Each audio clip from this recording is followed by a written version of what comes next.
வதந்திகள் எல்லாமே சொல்லிக்கிட்டு இருக்காங்க இல்லையா?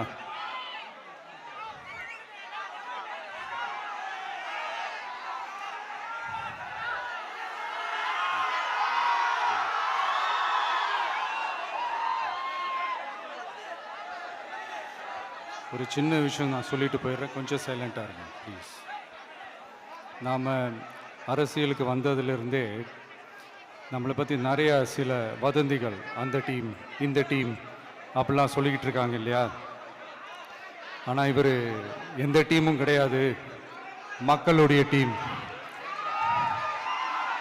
பீப்புள்ஸ் டீம் அப்படின்னு எல்லாருக்கும் தெரிஞ்சதுக்கப்புறம் வேற என்ன அவதூறு பரப்பலாம் இவர் மேலே அப்படின்ட்டு ட்ரை பண்ணி எல்லாமே அவங்களுக்கு ஒர்க் அவுட் ஆகலை.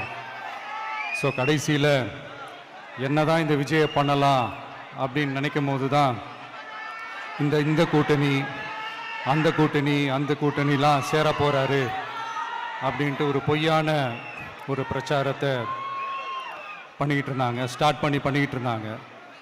இந்த நியூஸ் எல்லாம் கேட்டு நீங்கள் கொஞ்சம் கன்ஃபியூஸ் ஆகிருப்பீங்க. அதனால் இங்கே மறுபடியும் ஓப்பனாக தெளிவாக ஒரு விஷயத்தை நான் சொல்கிறேன்.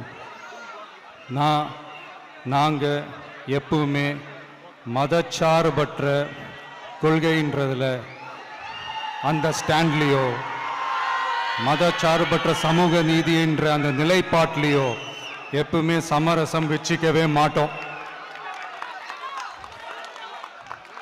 நம்மளுடைய தலைமையில தான் ஆட்சி அப்படின்றதுல எப்பவுமே உறுதியாக இருக்கிறோம்.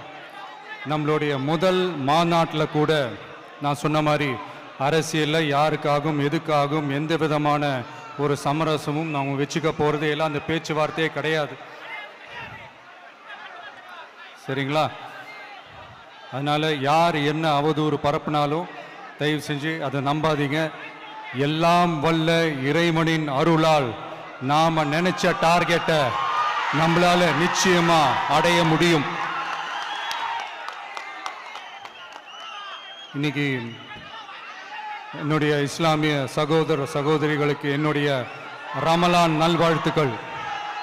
கான்ஃபிடென்ட்டா இருங்க, நல்லதே நடக்கும், வெற்றி நிச்சயம்.